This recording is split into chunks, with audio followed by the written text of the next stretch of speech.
Chapter 11, Heirs of Atlantis.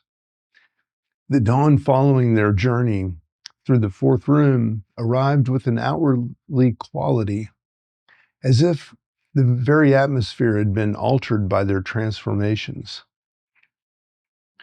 Maya woke to find her apartment windows had fogged overnight with patterns that resembled musical notation, not random condensation, but deliberate compositions that seemed to have been written by the building itself. When she breathed on the glass, new melodies appeared as if her exhale carried songs that the window was eager to transcribe. Joe discovered that his morning coffee ritual had been fundamentally changed. The beans seemed to respond to his presence differently, grinding to textures that matched his emotional state, producing aromas that carried memories he thought were lost. When he held his newly integrated violin, materialized somehow from his fourth room experience. The steam from his cup began forming spirals that danced in harmony with the instrument's resonant frequencies. Elena found herself waking, not to thoughts, but to living questions that moved through her consciousness like luminous fish swimming through her clear water. Her laboratory notebooks had filled overnight with equations she didn't remember writing, mathematical poetry that described the relationships between consciousness and reality in languages that bridged science and mysticism.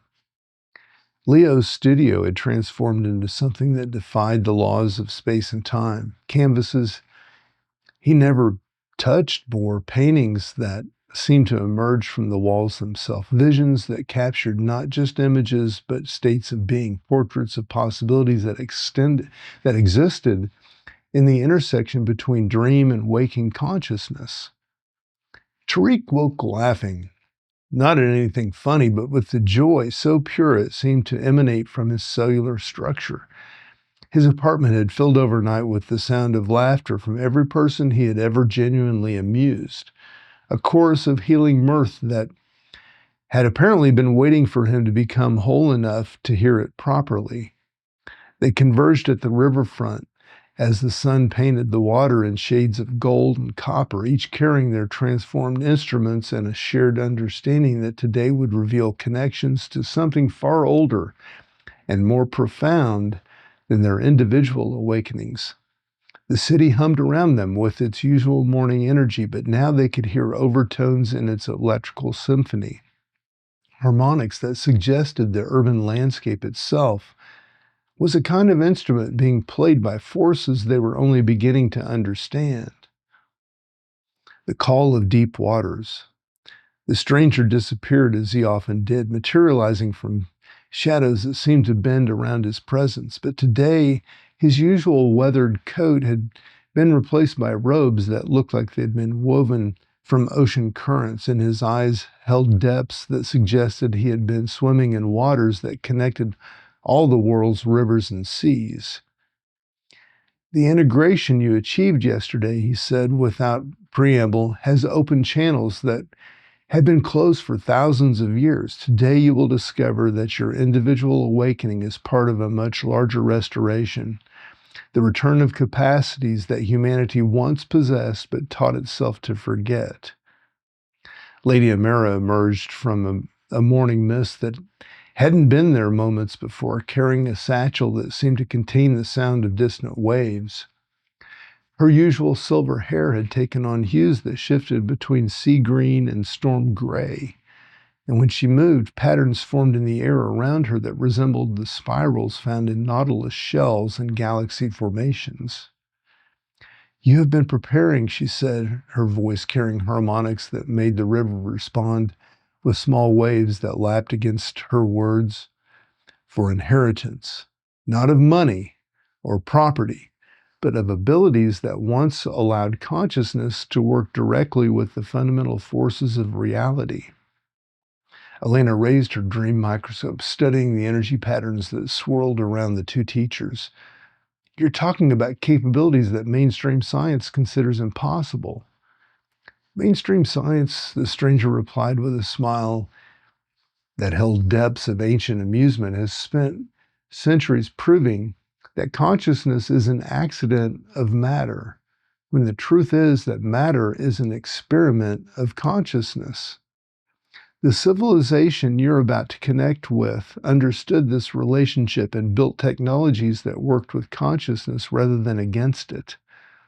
Maya felt her integrated violin beginning to resonate without being touched, responding to frequencies that seemed to emerge from the water itself. What civilization? The one your myths remember as Atlantis, Lady Amira said simply. Though the reality was both more and less dramatic than your legends suggest. Not a single island that sank beneath the waves, but a global network of consciousness based on communities that chose to withdraw from surface reality when humanity began its long experiment with forgetting. Joe's coffee meditation device began producing rhythms that synchronized with the river's flow, creating patterns that seemed to awaken echoes from the depths. Are you saying Atlantis was real? As real as your own awakening, this stranger confirmed. And as present as your own potential to reclaim the capacities that every human being once possessed, but learned to suppress in favor of external technologies. He gestured toward the water where something was beginning to change.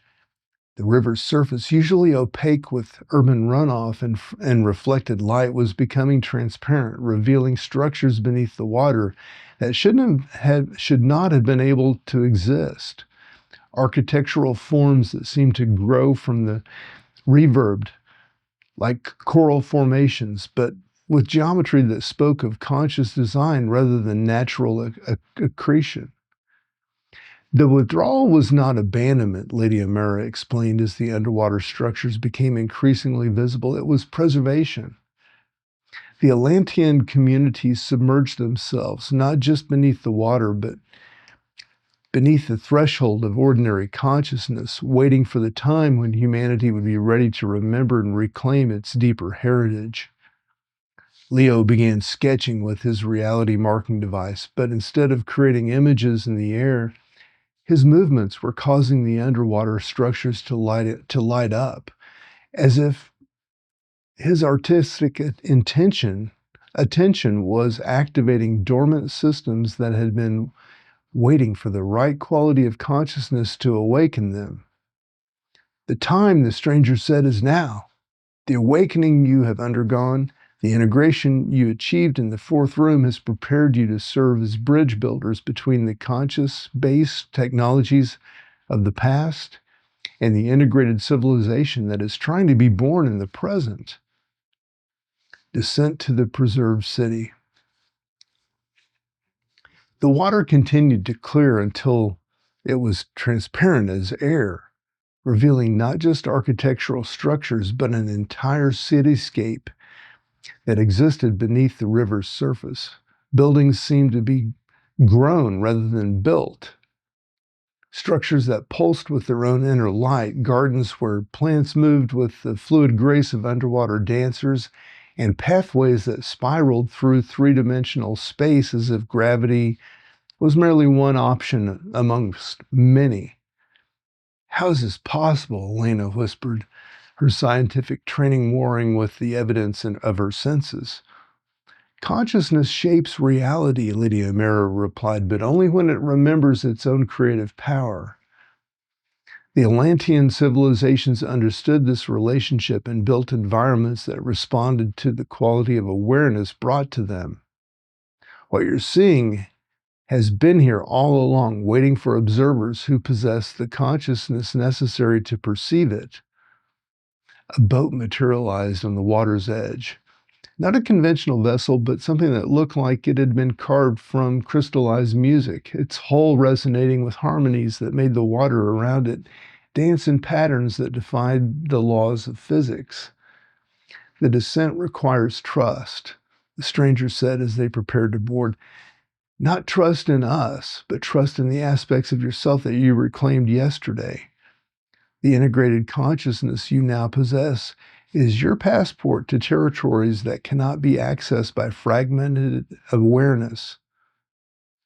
Maya was the first to step aboard, her violin creating melodies that seemed to harmonize with the boat's crystalline structure. As her feet touched the deck, she felt a sensation she had never experienced, the feeling of coming home to a place she had never been, but had always known existed. Joe followed, his coffee meditation device producing rhythms that synchronized with the vessel's resonant frequencies. Elena brought her dream microscope, which immediately began displaying readings that suggested they were entering regions where the normal relationship between observer and observed was fundamentally altered. Leo's reality marking device began creating three-dimensional maps of their descent, and Tariq's mechanical laugh produced sounds that seemed to make the water itself giggle with delight. As they descended through the transparent water, the city around them revealed layers of complexity that no surface civilization had ever achieved. Buildings that served as musical instruments, their architecture designed to create harmonies when wind and water moved through them. Gardens where plants had been cultivated not just for beauty, but for their ability to generate specific emotional states in those who walked among them. Public spaces that functioned as collective meditation chambers, their geometry designed to amplify and harmonize the consciousness of everyone present. This is what becomes possible, Lady Amara explained as they navigated through the streets that seemed to be paved with light itself.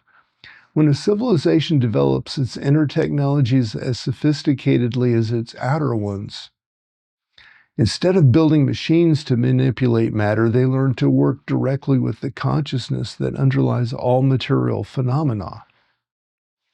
The Hall of Living Memory.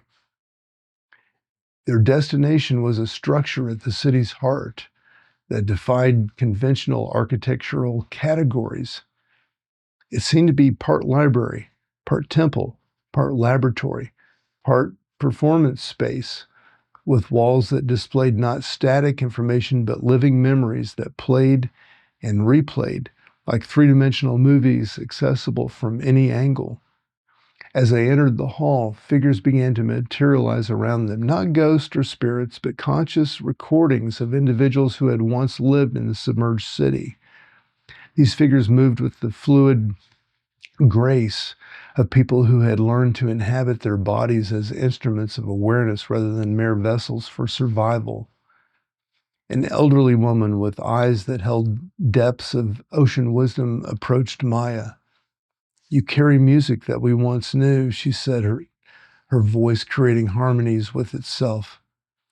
"But you have learned to blend it with forms that we never knew or we never discovered. This is how evolution continues, not by returning to the past, but by integrating ancient wisdom with present innovation." A man whose hands seemed to be made of crystallized intention spoke to Joe. "Your service carries intention that we recognize as sacred, but you have learned to offer it in contexts that we never encountered. Urban consciousness requires different forms of nourishment than we ever imagined necessary." A scholar whose thoughts were visible as geometric patterns dancing around her head engaged Alina in conversation. "Your questions bridge territories that we kept separate. We developed the science of consciousness, but never learned to apply it to the material investigations that fascinate you. Your integration toward possibilities we never conceived. Your integration points toward possibilities we never conceived. An artist whose every gesture created beauty in the space around him collaborated with Leo on a painting that seemed to exist in multiple dimensions simultaneously. Your vision carries colors that we never learned to see, forms that emerge from experiences we never had. Art evolves by incorporating new territories of human experience." A figure whose laughter created ripples of healing throughout the hall worked with Tariq on comedy that operated simultaneously on multiple levels of meaning. Your humor heals wounds that we never learned to acknowledge, bridges differences that we never learned to recognize. Laughter evolves by finding new forms of connection across expanding diversity. The inheritance ceremony. As the day progressed, they found themselves participating in what could only be described as an inheritance ceremony, not a transfer of objects or knowledge, but an awakening of capacities that had been dormant in their cellular memory since birth. The Atlantean consciousness recordings didn't teach them new abilities so much as remind them of powers they had always possessed but had never learned to access. Maya discovered that her musical abilities extended far beyond conventional instruments. When she played her violin in the hall's acoustically perfected environment, the music she created began to manifest as visible light patterns, emotional weather systems, and geometric forms that existed in the intersection of sound and consciousness. The Atlantean musicians showed her how to compose not just melodies, but entire reality experiences that could transport listeners to states of being they had never imagined possible. Joe learned that his gift for nourishment operated on levels he had never suspected. Working with the Atlantean chefs in kitchens that seemed to extend into other dimensions, he discovered how to prepare food that fed not just bodies but souls. Meals that could include specific states of consciousness, beverages that could facilitate healing of wounds that existed in spaces between thought and emotion. Elena found herself working with Atlantean scientists in laboratories where consciousness itself was the primary research instrument. She learned to conduct experiments that revealed the responsive nature of reality, investigations that demonstrated how the quality of attention brought to any phenomenon influenced not just the observation, but the phenomenon itself. Her scientific training became a foundation for exploring territories that conventional research had never dreamed of entering. Leo collaborated with Atlantean artists on projects that used consciousness as a creative medium. Instead of painting on canvas, he learned to paint with light itself, creating artworks that existed in the spaces between dimensions, sculptures that could only be perceived by consciousness that had developed the capacity to see beyond the limitations of ordinary visual perception. Tariq discovered that his gift for humor operated as a form of conscious technology, capable of creating bridges between different states of awareness, different levels of understanding, different communities of experience. Working with Atlantean healers, he learned how laughter could be used not just to entertain, but to literally reorganize neural patterns, dissolve trauma, and facilitate the kind of deep relaxation that allowed consciousness to remember its fundamental unity. The integration challenge. As their time in the submerged city drew toward its close, they faced what the Atlantean teachers called the integration challenge, the test of whether they could carry their awakened capacities back to surface reality without losing them in the pressure of conventional consciousness. The abilities you have remembered here, explained a teacher whose presence seemed to encompass the wisdom of the entire preserved civilization, exist in relationship to the quality of consciousness you maintain. When you return to the surface world, you will be surrounded by collective agreements about what is possible and what is not. Your challenge will be to maintain access to these expanded capacities while living and working within systems that assume they don't exist. Maya felt a familiar flutter of performance anxiety, but this time it was transformed by her fourth room integration. What if we forget? What if the surface world convinces us that this was all imagination? Then you will remember again, the teacher replied with certainty that carried its own reassurance. Because consciousness, once awakened to its own nature, cannot permanently return to sleep. You may forget temporarily, but all the forgetting itself will become a kind of remembering, a recognition that you are choosing limitation rather than being limited by circumstances beyond your control. Elena studied the energy patterns that surrounded them with her dream microscope, seeing how the Atlantean environment supported expanded consciousness through our architectural design, social organization, and collective intention. How do we create similar support systems in our world? By becoming the support systems, Lady Amira replied, appearing beside them as they prepared for the ancient back to surface reality. By demonstrating through your presence that expanded consciousness is not only possible but practical, not only beautiful, but necessary for the challenges your civilization faces. The stranger gestured toward the crystalline boat that would carry them back to the surface. You are not returning as visitors who had an unusual experience. You are returning as bridges between two worlds, carriers of capacities that your surface civilization needs in order to evolve beyond its current limitations. Return to the surface. The ascent through the transparent water felt different from the descent. Instead of moving towards something unknown, they were carrying something precious back to a world that didn't understand its value. Each of them felt the weight of responsibility mixed with excitement, the knowledge that they'd been entrusted with gifts that could transform not just their own lives, but the entire trajectory of human conscious evolution. As they broke the surface and stepped back into the familiar riverbank, the city around them looked exactly the same, but felt fundamentally different. They could see the same buildings, the same streets, the same patterns of urban activity. But now they could also perceive the potential that existed within every structure, every system, every human interaction. Maya's violin had been transformed by its exposure to the Atlantean consciousness technologies. When she played it now, the music created visible effects in the air around her, patterns of light and color that attracted birds, made flowers turn toward her, and caused people to pause in their daily routines with expressions of wonder and recognition. Joe's coffee preparation abilities had evolved into something that bordered on alchemy. The beverages he created now carried not just caffeine and the flavor, but specific qualities of consciousness that help customers remember aspects of themselves that they had forgotten, access states of awareness that they hadn't experienced since childhood, connect with the source of inspiration they hadn't known that they possessed.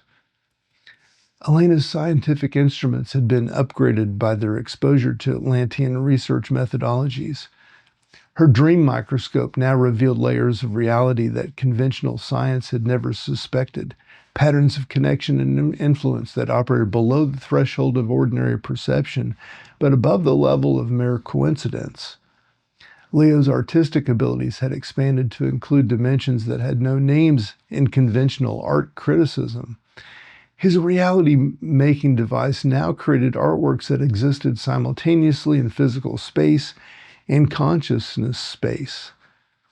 Sculptures that could only be fully appreciated by observers who brought qualities of attention that transformed them from viewers into collaborators. Tariq's humor had evolved into something that operated as a form of group therapy, capable of dissolving tensions, revealing hidden connections, and facilitating the kind of collective laughter that reminded communities of their fundamental unity beneath the surface differences. The commitment.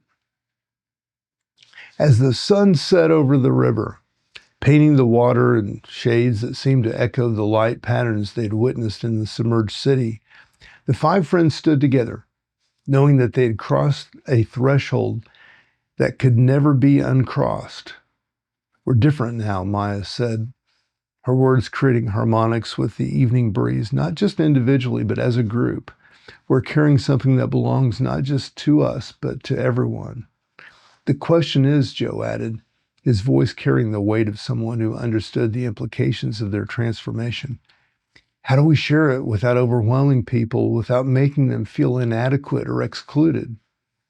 Elena studied the city through her transformed dream microscope, seeing the patterns of consciousness that flowed through the urban landscape, like invisible rivers of potential. By modeling it, by demonstrating through our presence and our work that these capacities are available to anyone willing to do the inner work necessary to access them.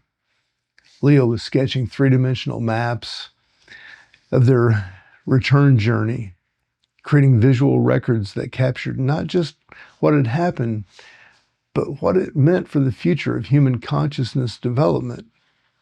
We become living proof that evolution doesn't require external technology. It requires internal development. Tariq's laughter carried new depths of understanding mixed with his familiar warmth. And we do it with humor, with lightness, and the recognition that taking this work seriously doesn't mean taking ourselves seriously.